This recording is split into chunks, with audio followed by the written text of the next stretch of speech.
ini merupakan bagian juga dari komitmen kami ESG, di mana dengan investasi ini ada revenue stream yang baru. Tetapi bukan cuma revenue stream yang dari penjualan listrik misalnya, tetapi juga di situ ada potensi carbon emission reduction credit.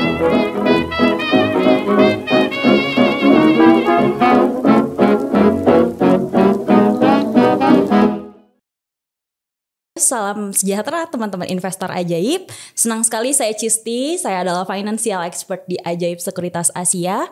Pada kesempatan kali ini kita kembali bertemu lagi di acara Cuan Talks nih teman-teman ya.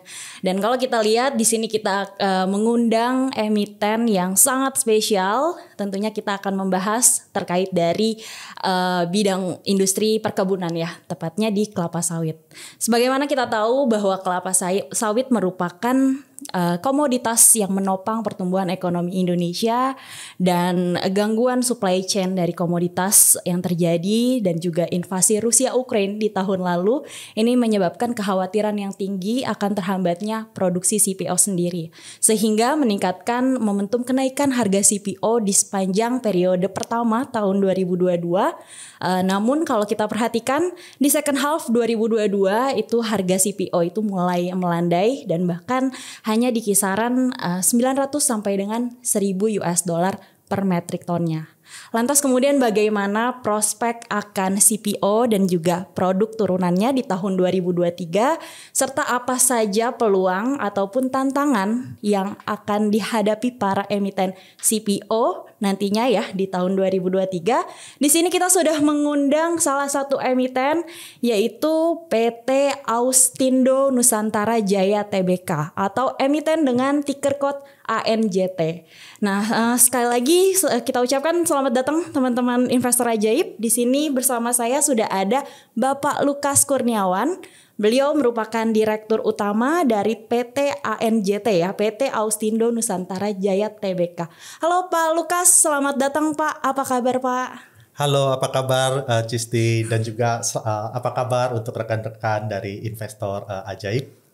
Ya, oke Pak. Ini sebelum kita membahas yang lebih berat ya Pak ya, mungkin sekedar diperkenalkan terlebih dulu mengenai profile company dari PT Austindo Nusantara Jaya Tbk ini Pak, silakan. Ya, kami PT Austindo Nusantara Jaya Tbk atau tadi sudah diperkenalkan dengan ticker di lantai bursa itu adalah ANJT, merupakan perusahaan pangan yang berbasis agribisnis, dan kami memiliki visi untuk menjadi perusahaan pangan berbasis agribisnis berkelas dunia dengan tujuan meningkatkan taraf hidup manusia dan juga lingkungan, sehingga nantinya pada program-program kami yang mudah-mudahan nanti kita akan bisa punya kesempatan untuk membahas, kami sangat menekankan keseimbangan antara produktivitas dan tentunya profit, cuan, dan juga keseimbangan dengan faktor-faktor ESG, environment, sosial, dan juga governance. Dengan dari bisnis kami sebagian besar bertumpu pada perkebunan kelapa sawit. Di tahun 2022 kurang lebih 98% revenue kami, pendapatan kami disumbang dari sektor kelapa sawit. Dan operasi kami ada di Sumatera, ada 3 lokasi di Sumatera, 2 di Sumatera Utara, 1 di Sumatera Selatan. Yang di Sumatera Selatan masih dalam tahap pengembangan. Terus kemudian ada 1 kebun di Belitung, kemudian 1 di Kalimantan Barat, dan yang terakhir yang baru saja sedang dalam tahap mulai produksi dan perlahan-lahan masuk ke tahap tahun 2023 ini dan juga 2024 akan bertambah terus area yang masuk ke dalam tingkat produksi, itu adalah kebun di Papua Barat. Oke. Ya, di samping itu kami juga ada sektor segmen usaha lainnya, yaitu pengolahan sayuran beku yang berada di Jawa Timur, tepatnya di Kota Jember. Saat ini kami memproduksi edamame beku, dan kemudian juga ekstraksi tepung sagu yang ada di Papua Barat. Selain itu, yang terakhir adalah segmen energi terbarukan yang berasal dari limbah kelapa sawit. Karena kami menganut konsep circular economy, apapun limbah yang dihasilkan akan kami upayakan untuk diolah sehingga zero waste. Oke, nah sebagai salah satu perusahaan di industri kelapa sawit ya Pak ya, tentunya banyak sekali kompetitor juga yang memiliki keunggulan kompetitif. Nah mungkin bisa dibantu jelaskan Pak, kira-kira keunggulan kompetitif dari ANJT sendiri itu seperti apa? Keunggulan kami pertama dari sisi produktivitas, usia rata-rata perkebunan untuk pohon tanaman sawit kami itu berada di 12,8 dibandingkan dengan rata-rata industri itu sekitar 14,6. Artinya kebun kami itu dibandingkan dengan rata-rata industri jauh lebih muda. Tetapi bukan itu saja, yang paling penting adalah komposisi sebaran dari usia, di mana 11% dari profil usia tanam kami itu berada 11% itu tanaman belum menghasilkan. Kemudian kurang lebih sekitar 27% itu merupakan tanaman yang baru menghasilkan, artinya mempunyai prospek terus bertumbuh produktivitasnya sampai dengan pada tahap puncak itu juga akan terus tumbuh di situ. Terus kemudian untuk profil usia yang tanaman yang berada di titik puncak itu sekitar 38%. Sisanya 11% produktif dan 13% itu dalam usia tua. Dalam usia tua pun produktivitasnya sangat baik, yaitu sekitar 16 ton per hektar. Masih lebih baik dibandingkan beberapa emiten lainnya. Artinya dari 11% yang belum menghasilkan, terus kemudian 27% ini merupakan mesin pertumbuhan kami, dan kami juga terus melakukan peremajaan kembali untuk menggantikan yang porsi 13% ini masuk ke dalam porsi yang muda gitu. Oke, nah melihat berbagai recognition dan penghargaan ya Pak yang telah dicapai oleh ANJT nih sepanjang tahun 2022, itu merupakan hal yang sangat positif ya Pak tentunya ya Pak ya. Benar. Dan bagaimana kira-kira mengenai kinerja perseroan di tahun lalu Pak? Ya, di kinerja kami di tahun lalu kami mencatat pertumbuhan untuk dari sisi volume sekitar 5%, dan pertumbuhan ini juga didukung dari usia-usia tanaman yang muda tersebut. Terus kemudian yang kedua yang tidak kalah pentingnya adalah kemampuan kami untuk menjaga cash cost, atau artinya biaya operasional yang kami keluarkan secara cash. Biaya operasional cash kami secara rata-rata itu berada di bawah $350 per metric ton. Tadi ya Mbak Cesti mengatakan bahwa harga udah $1.000 nih. Jadi ya kurang lebih marginnya ya masih cukup bagus gitu. Nah, itu $350 per metric ton sudah rata-rata termasuk kebun kami yang ada di Papua, di mana belum mencapai titik optimum. Artinya pada saat titik optimum cash cost ini lebih terabsorb dan terdilusi menjadi lebih rendah, sehingga akan memberikan margin yang lebih baik. Oke, nah dari hasil positif kinerjanya ANJT nih Pak ya sepanjang tahun 2022 kemarin, kira-kira bagaimana hasil kinerjanya secara full year Pak di tahun 2022? Apakah memang sejalan dengan kinerja positif operasional perseroan atau seperti apa? Untuk tahun 2022 sampai dengan Desember, tadi saya menyampaikan bahwa dari sisi produksi udah mencatat 5%, tetapi dari sisi keuangan kami saat ini sedang dalam penyusunan. Tetapi mungkin yang bisa saya sampaikan adalah sampai dengan September dari sisi revenue mengalami pertumbuhan hampir 6%. Terus kemudian dari sisi net income kami mengalami penurunan dari $25 juta kurang lebih tahun lalu menjadi $21 juta sampai dengan September kemarin. Penurunan ini dikarenakan tentunya karena ada kebun-kebun yang muda masuk, terus kemudian belum mencapai titik produksi yang optimum, tentunya juga masih kita harus menunggu gitu. Terus kemudian yang kedua juga yang tidak kalah pentingnya, tadi di pembukaan Mbak Cistri juga menyampaikan dampak dari perang Ukraine dengan Rusia itu mengakibatkan banyak sekali supply chain disruption. Salah satunya yang sangat terdampak itu adalah pada harga pupuk. Dan harga pupuk ini cukup memberi kontribusi yang signifikan kepada kenaikan biaya operasional kami. Oke, nah sebagaimana yang kita tahu ya Pak ya, bahwa berbagai peristiwa telah terjadi di tahun kemarin gitu ya. Kita tadi katakan invasi Rusia Ukraine, kemudian juga kenaikan inflasi di beberapa negara global, lalu juga yang ujung-ujungnya juga ikut mengerekkan dari harga kenaikan suku bunganya sendiri ya Pak ya. Nah kira-kira apakah faktor tersebut turut ANJT rasakan dan apa saja tantangan bisnis yang dihadapi oleh ANJT di tahun kemarin Pak, tepatnya di 2022? Ya, tentunya dalam sektor agribisnis ini di mana beberapa input cost atau biaya-biaya yang kita butuhkan untuk menjalankan produksi ini tidak terlepas dari faktor situasi global. Contohnya untuk yang pupuk karena dampak tensi di Rusia dan Ukraine, pupuk-pupuk yang penting itu berasal dari area tersebut. Dan untuk memitigasi hal ini, kami sudah memulai proyek composting. Proyek composting ini sudah dimulai sejak tahun 2014, di mana composting ini artinya mengolah limbah sawit.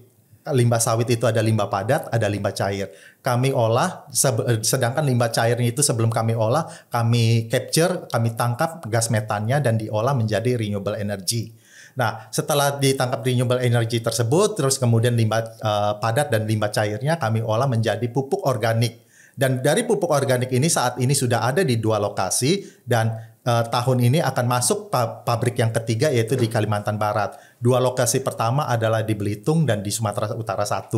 Dan tahun ini akan masuk pabrik ketiga yaitu di Kalimantan Barat dan kami akan teruskan juga kemungkinan di kuartal ketiga tahun 2023 ini kami akan mulai pembangunan pabrik composting yang keempat yaitu di Sumatera Utara 1. Jadi untuk dampak dari pupuk ini kami perhitungkan bahwa dalam periode 3 tahun apa yang kami investasikan untuk membangun pabrik kompos ini sudah kami bisa payback kembali dampaknya. Dampaknya cukup signifikan. Jadi kalau tadi saya sampaikan bahwa dampak dari perang Ukraine dan Rusia itu memberikan dampak yang signifikan kepada pupuk, apabila kami tidak memiliki pabrik kompos, dampaknya akan lebih berasa. Nah, terus kemudian kedua, tentunya juga yang kita rasakan kenaikan harga bahan bakar ya di situ. Nah, untuk kenaikan harga bahan bakar ini kami mengintensifkan dan juga secara gradual menggantikan mesin-mesin kami dengan yang lebih energi efisien. Di mana yang dengan energi efisien ini kami menitik beratkan menggunakan bahan bakar biomasa. Karena tadi limbah dari kelapa sawit salah satunya itu adalah serat dan juga cangkang. Cangkang kami gunakan seoptimum mungkin dan sisanya kami jual karena nilai jualnya sangat bagus cangkang ini, terutama untuk ekspor. Terus kemudian tantangan yang berikutnya ya tentunya dari sisi input cost, fertilizer, kemudian bahan bakar. Tantangan yang ketiga tentunya adalah dampak cuaca. Nah, dampak cuaca kita merasakan beberapa tahun terakhir ini hujan terus. Betul dan sekali. Dari prediksi di tahun 2023 ini kemungkinan akan terjadi kemarau panjang yang kita mungkin sering dengar itu istilahnya El Nino. Nah, untuk yang dampak ini kita juga sudah mempersiapkan sejak beberapa tahun yang lalu. Tentu kalau kemarau panjang dampaknya adalah yang paling kita khawatirkan kebakaran, karhutla. Jadi kita juga sudah menginvestasikan pencegahan karhutla. Terus kemudian dari sisi produktivitas tanaman kita sudah menginvestasikan selain kompos adalah metode drip vertigasi. Nah, drip vertigasi ini selain mengurangi dampak dari cuaca kemarau yang jangka panjang juga menghemat penggunaan pupuk. Karena menggunakan dengan teknologi ini pupuk yang digunakan hanya tepat dosis. Terus jadi lebih efisien dan juga tentunya bagi dampak lingkungan lebih mengurangi emisi gas rumah kaca. Oke, nah ini mulai masuk ke tahun 2023 ya Pak ya. Kira-kira bagaimana sih melihat prospek dari kelapa sawit sendiri dari sisi ANJT ya? Apa saja prospek yang akan terjadi mungkin di sepanjang tahun ini dan tahun-tahun mendatang kira-kira sebagai tindak lanjut dari prospek tersebut ya Pak. Apa saja strategi yang akan diambil oleh ANJT ke depannya? Iya, jadi kalau kita lihat bahwa kalau kita membicarakan prospek tentunya kita harus melihat demand dan supply. Ya. Jadi kalau dari sisi demand kita lihat bahwa di tahun 2022 akhir China sudah mulai membuka kembali. China reopening lah biasanya istilahnya. Dengan China reopening, China itu merupakan salah satu importir CPO yang sangat signifikan. Nah, negara lainnya adalah India. Jadi dengan China reopening ini tentunya kita memprediksi bahwa permintaan terhadap CPO semakin tinggi. Terus kemudian yang faktor yang kedua, di dalam negeri sendiri pemerintah dengan konsisten tahun 2023 ini akan menerapkan B35. Artinya serapan untuk CPO yang akan digunakan sebagai salah satu komponen di biodiesel itu akan semakin besar dan rencananya akan ditingkatkan ke B40. Jadi dari sisi demand itu pertumbuhannya kita percaya akan sangat bagus. Tetapi tentunya juga ada faktor supply di situ. Nah, faktor supply tadi kita sempat menyinggung bahwa dampak cuaca. Tanaman kelapa sawit ini adalah tanaman yang jangka panjang, bukan tanaman jangka pendek. Sedangkan pesaing-pesaingnya itu adalah seperti minyak kedelai, soybean, bunga matahari, sunflower oil. Itu semua adalah tanaman-tanaman yang short period, short crop. Jadi bagi tanaman-tanaman yang short period, short crop ini, kalau dampak perubahan cuaca itu akan semakin berasa. Sedangkan bagi tanaman kelapa sawit, kita pasti akan ada dampaknya, tetapi dengan inovasi-inovasi yang dilakukan oleh ANJT, kami percaya kami bisa melakukan adaptasi terhadap dampak lingkungan, dampak cuaca tersebut. Jadi itu dari sisi supply, kemudian juga dari karakteristik untuk tanaman sawit sendiri, ini merupakan tanaman yang paling produktif, gitu. Produktif dibandingkan dengan pesaing-pesaing lainnya. Oke, wah luar biasa ya Pak. Jadi sebenarnya masih banyak sekali teman-teman katalis positif untuk CPO-nya sendiri. Pertama tentu dari reopeningnya China. Sebagaimana kita tahu China ini salah satu net importer terbesar untuk CPO. Kemudian juga dari India ya Pak ya. Akan ada peningkatan demand juga dari India dan juga China. Kemudian tadi yang disinggung bio 35 ya Pak ya. Biodiesel 35. Di mana penyerapan CPO itu 35% ya Pak ya. Iya. Sisanya 65% bahan bakar solar ya Pak ya. Bahan bakar ya, fossil fuel. Oke, ya. Dan saya mau tambahkan juga, dan kita kan melihat pertumbuhan populasi dunia itu selalu bertumbuh ya. Artinya kalau populasi dunia manusianya bertumbuh, tentunya kebutuhan terhadap minyak nabati itu akan bertumbuh juga. Sedangkan untuk kelapa sawit, secara de facto pemerintah melakukan moratorium sejak beberapa tahun yang lalu dan masih berlanjut. Artinya pertumbuhan untuk secara greenfield atau secara lahan yang baru semakin sulit. Gitu. Oke. Nah ini luar biasa ya teman-teman ya. Jadi pembahasan kita memang sudah semakin deep lagi nih ya Pak ya. Nah untuk ANJT sendiri Pak, kira-kira prospek kinerjanya nanti di tahun 2023 akan seperti apa? Dan boleh disebutkan mungkin target dari proyeksi produksinya ANJT di sepanjang tahun ini sampai dengan tahun mendatang seperti apa Pak?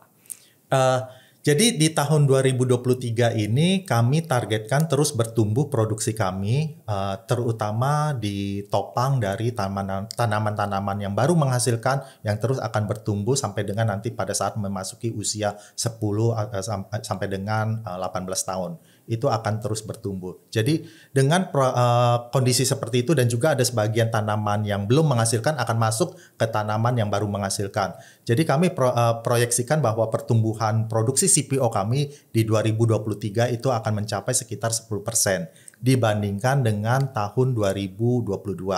Terus kemudian dari sisi harga ya tentunya kami bukan price maker ya gitu. Tetapi kalau melihat dari kondisi demand dan supply, kami prediksikan bahwa harga akan cenderung lebih stabil. Di tahun 2022 harga memang tadi seperti yang disampaikan cepat tinggi terus kemudian melandai, tetapi kalau di tahun 2023 ini dengan instrumen-instrumen yang diterapkan oleh pemerintah, kami perkirakan bahwa harga akan stabil di harga kurang lebih yang tadi disampaikan. Oke, nah ini kita mungkin sedikit singgung alokasi capex ya Pak ya, capital expenditure nih Pak. Untuk ANJT sendiri kira-kira sudah mengalokasikan berapa sih Pak untuk capex sendiri di tahun 2023 ini? Dan bagaimana kira-kira alokasinya gitu, peruntukannya? Di tahun 2023 ini kami menganggarkan capex setara dengan 45 juta dolar. Jadi 45 juta dolar ini sebagian besar kami gunakan untuk program permajaan kembali untuk tanaman-tanaman tersebut. Terus kemudian juga tadi yang seperti saya sampaikan, kita ada merencanakan untuk anggarkan itu pabrik kompos kami yang keempat Ya, dan tentunya juga ada sebagian capex yang kami gunakan untuk pabrik kompos, penyelesaian pabrik kompos yang ada di Kalimantan. Dan juga peningkatan infrastruktur terutama infrastruktur di perkebunan Papua. Di mana perkebunan Papua ini karena merupakan perkebunan yang baru menghasilkan, infrastrukturnya juga secara bertahap akan ditingkatkan terus karena infrastruktur ini sangat penting untuk mendukung proses pemanenan dan evakuasi buah dari kebun ke pabrik. Gitu.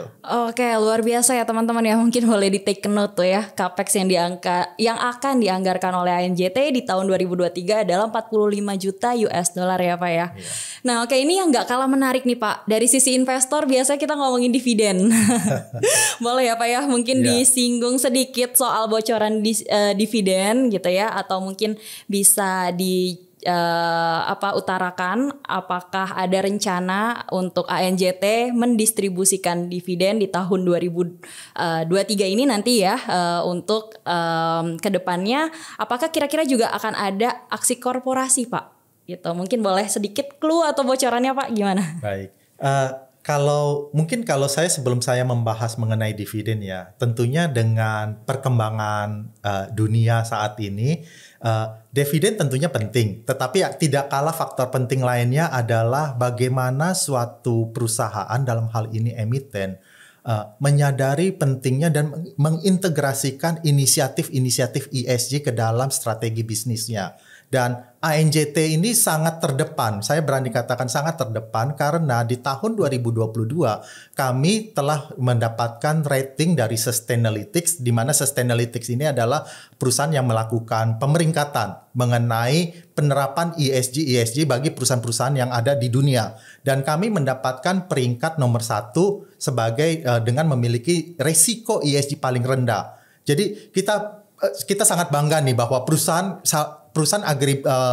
pangan yang berbasis agribisnis di Indonesia mendapatkan peringkat nomor 1 dari Sustainalytics yang merupakan perusahaan pemeringkat global.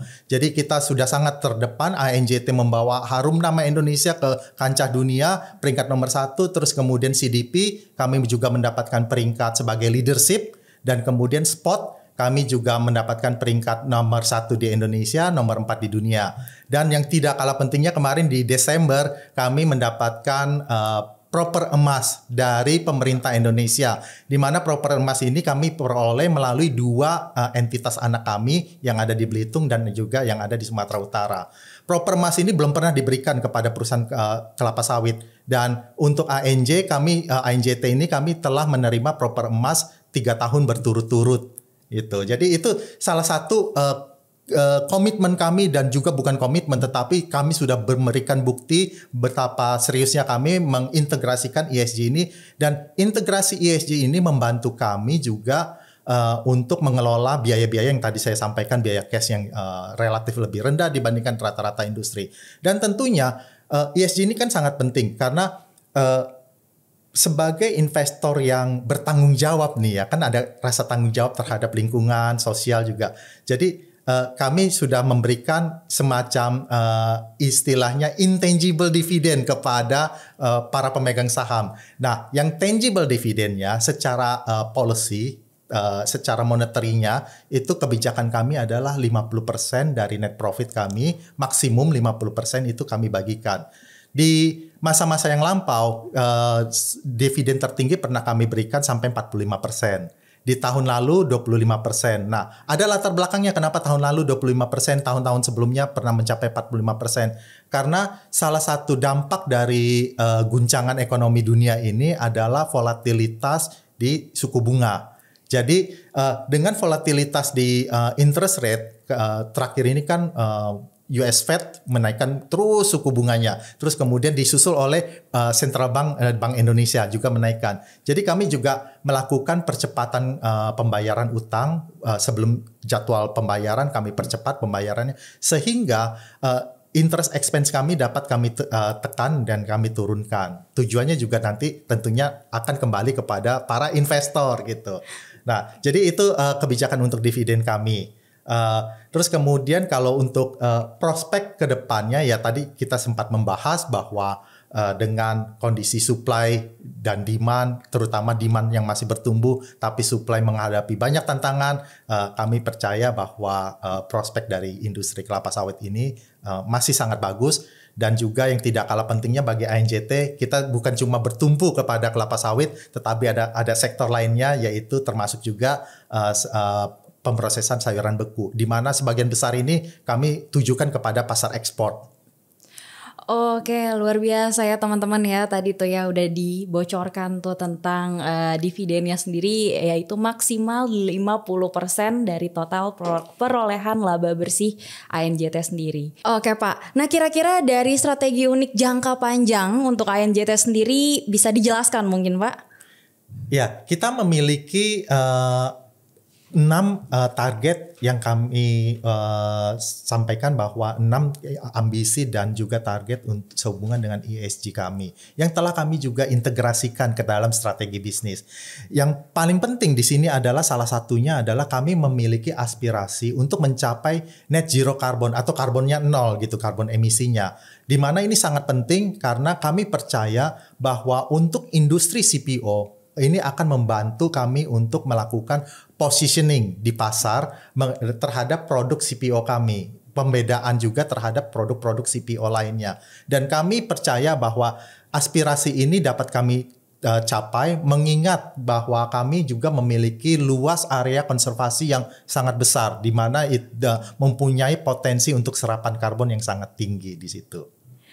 Pak, terima kasih banyak ya Pak. Kita udah diskusi sangat panjang pada kesempatan kali ini teman-teman. Dan kayaknya teman-teman udah mulai lebih kenal lagi tentang PT Austindo Nusantara Jaya Tbk atau emiten dengan ticker code ANJT. Nah Pak, mungkin sebelum kita akhiri bisa disampaikan closing statement terlebih dulu Pak. Mungkin saya ingin sampaikan bahwa dari sisi price to earning ratio, PER-nya kami ini masih relatif rendah. Terus kemudian price to book value juga sangat rendah, di bawah 0,5. Artinya kalau umpamanya tadi kita bandingkan dengan potensi dividen, maka ANJT ini ya patut dipertimbangkan sebagai salah satu instrumen untuk tujuan investasi. Dividennya kami selalu memenuhi komitmen. Apabila kita net income itu mendukung, laba bersih mendukung, maka akan ada dividen di situ juga. Dan terus kemudian kalau dari sisi untuk rencana pengembangan perusahaan ke depannya, selain dari peremajaan kembali, kami juga merencanakan untuk lebih mengintensifkan dari sisi renewable energy yang terbarukan. Di mana dari energi terbarukan ini kan memang membutuhkan capex, tetapi ini merupakan bagian juga dari komitmen kami ESG, di mana dengan investasi ini ada revenue stream yang baru. Tetapi bukan cuma revenue stream yang dari penjualan listrik misalnya, tetapi juga di situ ada potensi carbon emission reduction credit, karbon yang sering dikenal dengan carbon credit. Itu yang sedang kami explore dari sisi energi terbarukan. Oke, luar biasa ya teman-teman ya. Jadi dari sisi rasio valuasi itu sebenarnya masih sangat menarik. Mungkin kita bisa bilang under value ya Pak ya. Karena PBV-nya atau price to book value-nya masih di bawah 0,5 kali nih teman-teman. Oke, terima kasih untuk Pak Lukas atas kedatangannya. Kita dari tim Ajaib Sekuritas Asia sangat apresiasi sekali Pak untuk kesempatan kali ini. Dan mungkin kita akan bertemu lagi ya Pak ya di lain kesempatan, tentunya membahas lebih dalam mengenai ANJT sendiri. Terima kasih untuk teman-teman investor ajaib sekalian dan sampai jumpa di acara Cuan Talks berikutnya. Terima kasih. Thank you Pak. Terima kasih.